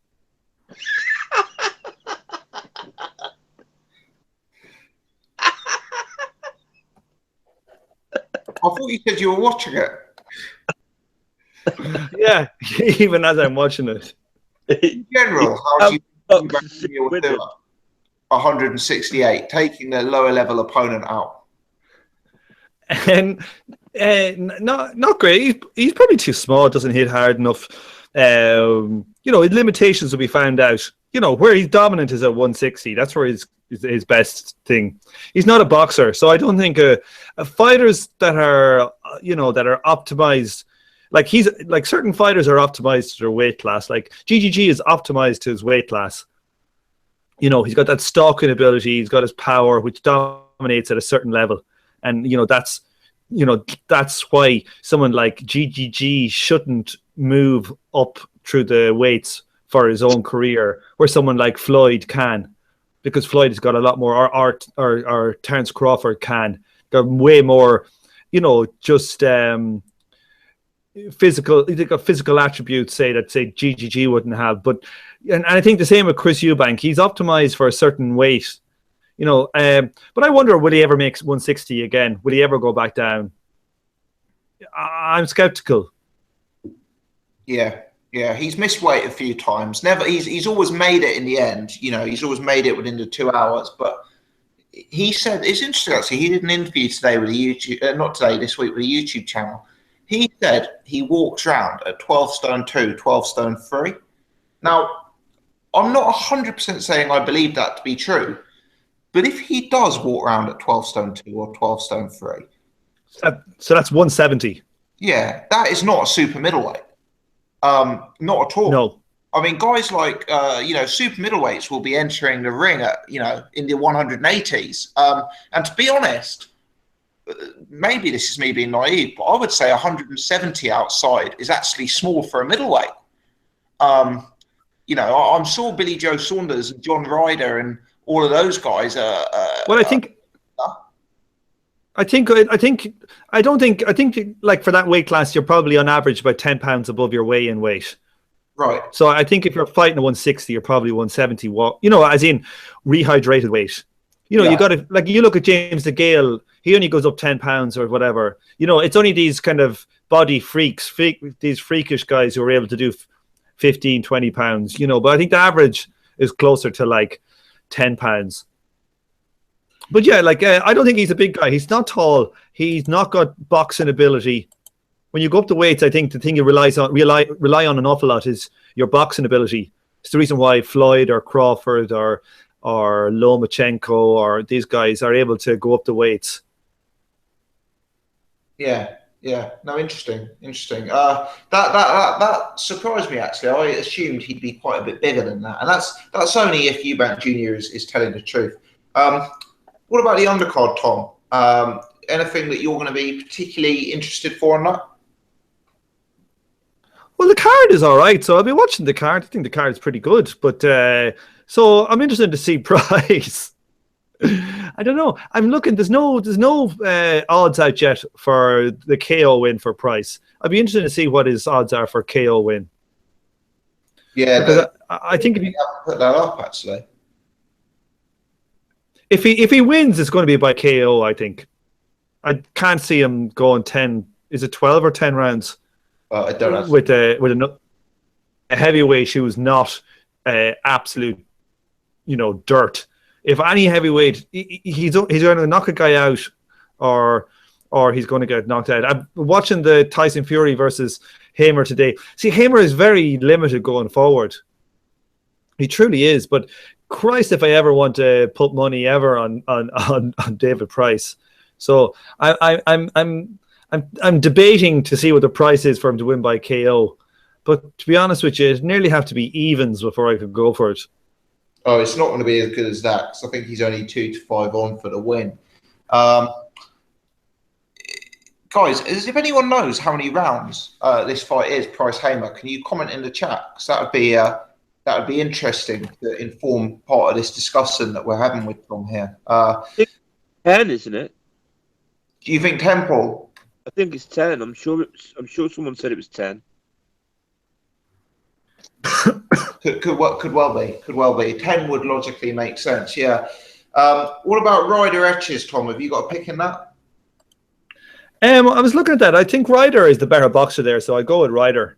I think you get 8 to 11 on Ryder. I don't know if it's value or not. I don't know enough about Etches. I thought Etches is more a power guy, and when he went up against Kamitsky, his kind of step up, he got schooled and KO'd. So I think.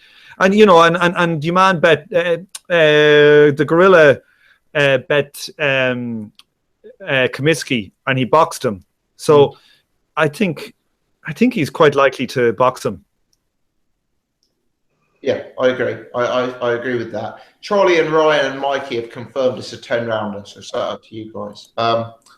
Okay, let's bring Jet back in for some predictions for the weekend. So Jet, your take on Eubank and also the undercard. I'm not talking about Eubank. I'm sick of that guy. I'll be honest.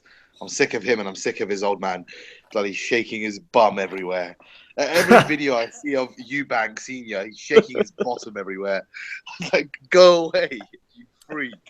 Absolute nonsense he is. I'm with you on that. I must say, I love Chris Eubank Senior, even though he's a twat. Yeah, I'll be honest. He's good. He's good entertainment. I'll be honest. He's good value. Yeah, he's fucking good value. Can't miss. And this guy, when you see an interview with him pop up, you know it's going to be 20 minutes of him just chatting absolute drivel, but at the same time, you can't not watch it. Like my son beats. And I love the way he sticks. Yeah, I love the way he sticks it to the promoters, though. I really do like that. I like the way he just goes in on Frank and Eddie Hearn and just gives them it, because I always support the boxers in these things. And one side of me really wants this thing to do well. Apparently, the rumors are that they've done 20,000 buys already. The people think. No, but I actually think when we talk about the buys, I think one thing that is a relevant factor is you can't just order this fight through the Sky remote, especially if you're a Sky customer. You've actually got to log on and register online. And I think that is a big factor, actually. I think it takes out a lot of the market who are maybe getting home from the pub on Saturday night. You know, people aren't going to be bothered to sign up and put their credit card details into something, as far as I'm concerned. Yeah, like I think that's a huge amount. Like that'll at least have what it could be. Yeah, because the half of people that come in, look, they wouldn't be able to get it together to fucking do that, even if they could be asked. Then you've got, your sort of like bod that don't really do much on the internet. I mean, if you used to using the internet a lot, you kind of forget that not everybody does. Still, there are people that just have the TV and their 5 channels or whatever, and they're not gonna. Maybe they've got a smart TV, but they don't really know how to use it yet or whatever. There's going to be a big chunk of people that are not going to want to do all that. That's I also looked on the official ITV box office website, and it said that in order to make sure that you're fully set up to watch the pay-per-view, please have it ordered by 5 p.m. And I think that's a big negative. People can't. Because when it gets to like 9 p.m., 10 p.m., it will be all over Twitter, it will be all over Facebook, and maybe 1 or 2 people will have a look at signing up. And if you see something like that, it will probably put you off signing up, won't it? Yeah, they're fucked up there in a few ways. They're fucked up, I think. That's only for Freeview customers, according to Rob Plant.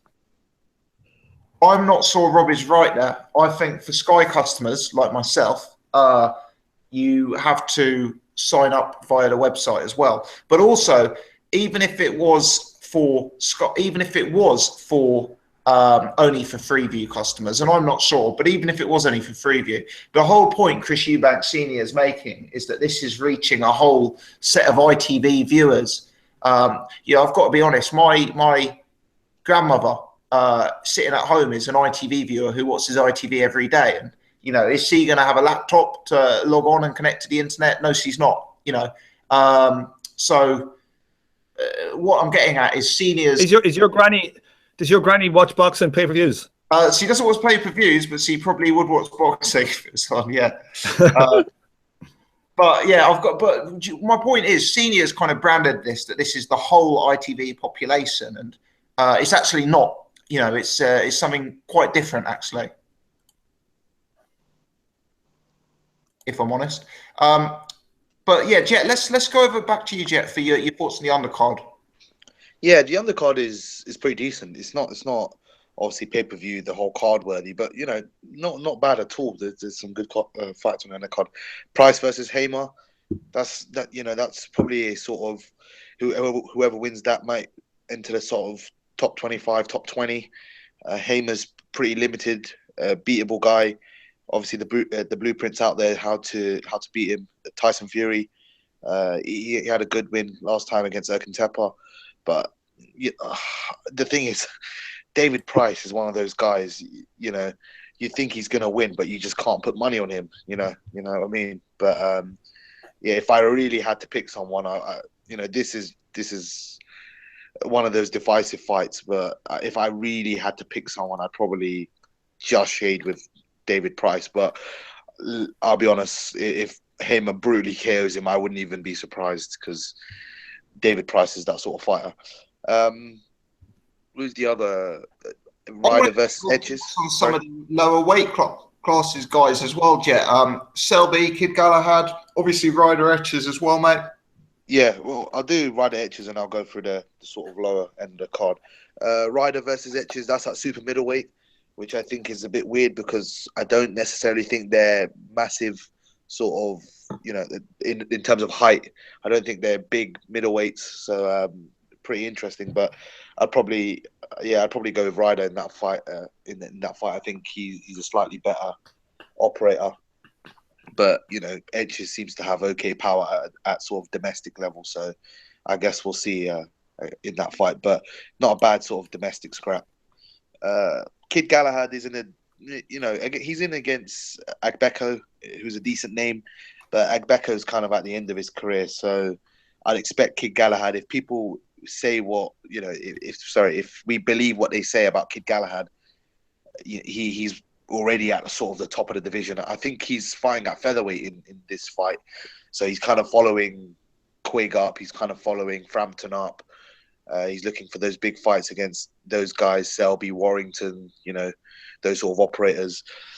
Agbeko will try and bring the pace, but I think Galahad will just try and box on the outside. So yeah, I'd definitely say Kid Galahad in that fight pretty comfortable. He might even stop him late, but I'd probably go points with Kid on that one. Andrew Selby's a fantastic fighter, one of the sort of best prospects in the UK that we have.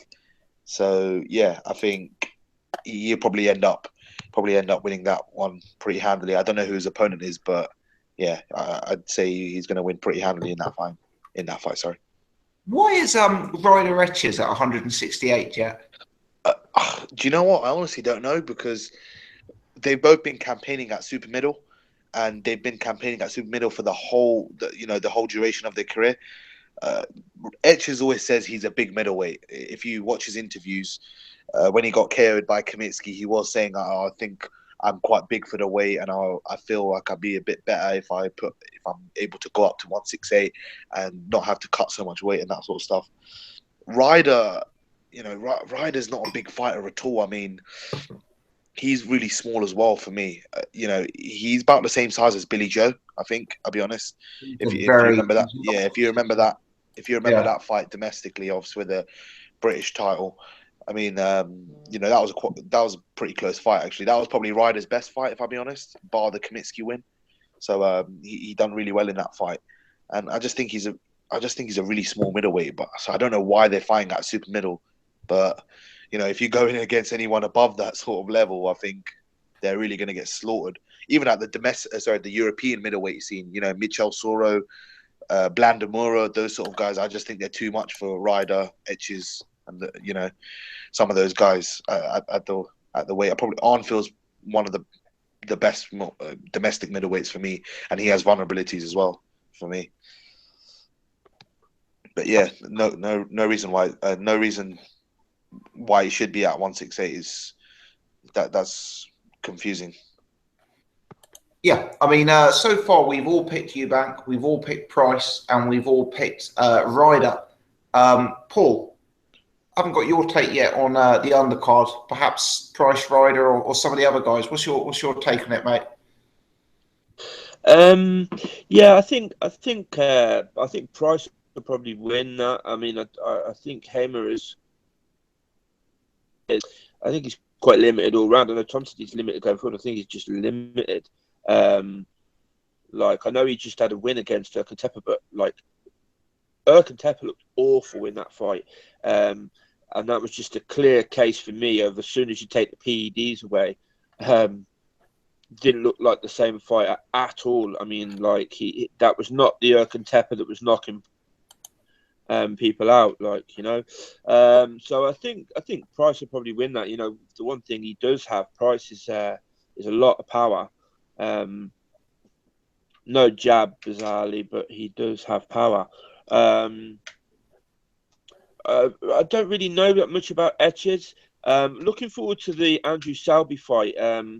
He, for me, is a class act. He's fighting Diali, I think he's a Filipino. He lost to Estrada a few years back. One Francisco Estrada. Give him a bit of a pasting a few years ago. It's kind of limited, so I think Selby should win that pretty handily. But Selby looks class to me. Selby looks like a future world champion to me. So yeah, looking forward to. I mean, it's weird that and that's another place I think they've screwed up is. Am I right in saying the undercard's just on terrestrial TV, right? No, mate. They made a statement on this, and they have now confirmed the entire card is pay-per-view. Okay, well, they've obviously realised that was a big screw up then and fixed it because, yeah, I mean, I'm like Tom. I'll just stream it either way. I don't pay for it. But yeah, I mean, undercard's better than the main event. You know, They're certainly more competitive. They're certainly competitive fights, and in their own way, they're actually quite interesting fights, aren't they? Exactly. I don't know much about Etches. Anybody know much about Etches? I've seen him fight a few times. He made his reputation on the way up as a bit of a puncher. He had quite a high KO ratio. I believe he stepped up against Sergei Kamitsky and was knocked out pretty brutally. Kamitsky, obviously a guy who Ryder outpointed narrowly in a recent fight. So, yeah, Etches is one of those fighters. It's kind of hard to work out what level he's at. The fight is at 168 pounds, though, which Jet and I were talking about. And I'd have to think that gives Etches a slight... it's a slight positive for Etches because I view Ryder as a very small 160 guy. Yeah, I didn't know it was at 168. Wouldn't have had Ryder as somebody that would be moving up to 168. I can't remember who was it he fought. Who did he fight last? It was on points. It was at points. Probably Kamitsky, I think. No, Arnfield. Arnfield beat him. Yeah, good point. Yeah, I mean, yeah, that's weird. It's being at 168, but I don't have a strong opinion on that one. I think, yeah, I mean, I haven't seen enough of Etches to really make a. I'll have to sit on the fence. I don't like to sit on the fence. I slag Tom off for doing it, but I'll have to sit on the fence on that one. That's a real good trade fight, isn't it? I mean, Ryder Etches is the kind of fight you'd be happy to see as a main event at the York Hall any day of the week, you know. So that's a real good trade fight. Price Hamer is a real good heavyweight fight for heavyweight fanatics like myself. And then I think you've got a bit for everyone. You know, you got Kid Galahad in a semi-competitive lower weight class for the hipsters and for the Jets of this world, and you got some decent prospects on the undercard as well. Chris Congo, Andrew Selby, etc. So yeah, I think the card has a bit of everything. The main event is just not competitive. Let's have it right. But there we go. I want to whip round the entire panel just quickly, and I want to get a prediction as to how many buys we think this fight does. I'd also extend that invitation to the guys in the chat. How many buys do you think this will do? I myself will start the ball rolling, and I am going to go 225,000 buys, which is much more than I thought when it initially came out. Had this been something that you could simply order through the Sky button rather than registering, I would be more inclined to go 300 to 350. I think they've done a decent job of promoting it. But I've gone 225. Ryan's gone 200. Mikey's going 280. Yeah, let's go over to yourself, mate. What would be your guesstimate? Ooh, it's a tough one. Probably about 150 to 200k. Something in between in that region. 150 to 200. Paul? Paul, you're on mute. Oh, sorry. I thought I'd unmuted myself. I'd actually muted myself. I think it's probably going to be lower than the 250 mark. I think maybe 150. I think people are, sort of like underestimating how much of an effect that, having to register is going to be. I think that's going to make a big difference. So I'd say, 100 to 150. But we may not even find out anyway. Sometimes they don't release them, so this may be a pointless exercise. We'll see. Absolutely. Irish Tom, I assume you don't care enough to come up with a prediction. Yeah, my prediction is fish. With kips or not? No, just fish. Don't be silly. Don't be silly. Yeah, don't be retarded, gossip. There we go. Fantastic. Well, that brings us to a close on what we have intended to discuss tonight. We've covered all the topics we had down. So let me just do a whip round the panel and see if anyone else has got anything else to throw into the mix before we call it a night. Paul, let's start with yourself, mate. I just wanted to say I'd like to launch the whip round appeal for we're trying to raise some money so Tom can have the Mikey Garcia tattoo removed from his bollocks. He's going to have it lasered off. So What? Lasered off. We're going to have a bit of a whip round and maybe a GoFundMe for him. So that's all from me. You want to whip me Mikey Garcia tattoo? Is that what you said? Something like that. Well, I was the unfortunate recipient of a £600 British gas bill this week, so I cannot be. Doing? Well, it's a very, very long story. Essentially, they made a mistake and wrongly thought they had come and read the meter, but hadn't actually come and read the meter. So I've been paying estimated bills for 2 years based on the usage for the year prior to when I moved in, when the flat was empty. So yeah, not a happy bunny, but these things happen. That's life. But yeah. Do you know what you need to do, Gossip? You need to put all your money on a fight where somebody dislocates their elbow. Yeah. I may put a tenner on Reynold Quinlan, just on the basis that if cleverly. Nathan Cleverly is your man. We'll get it off. Cleverly's coming back soon. Yeah, but nevertheless, despite my financial woe, I will happily contribute to the GoFundMe account for Irish Tom, of course, as a friend and podcast colleague. Thank you. Yes. Jet, anything from yourself to throw into the mix? Nah, nothing else. I think we've covered everything tonight.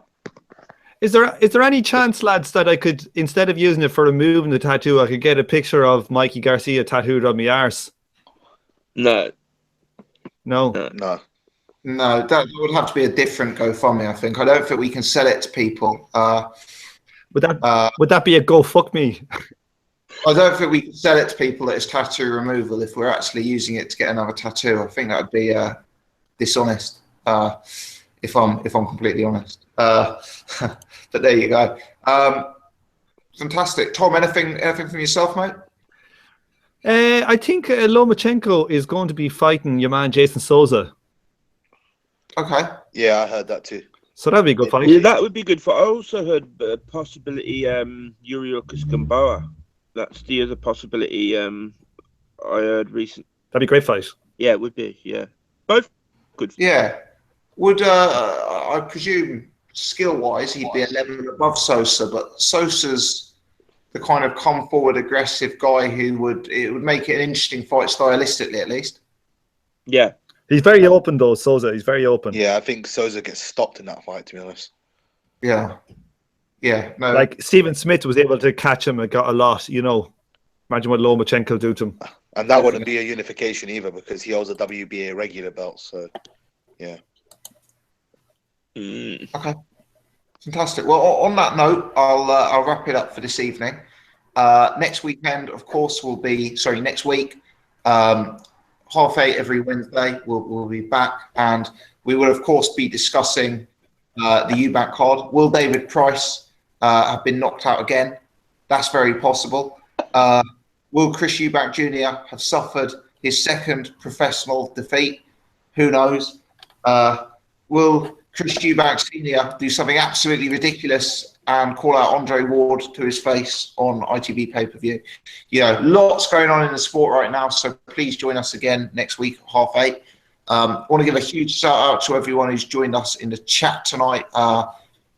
Really pleased everyone took the time to join us. As always, please hit the thumbs up button, support the channel.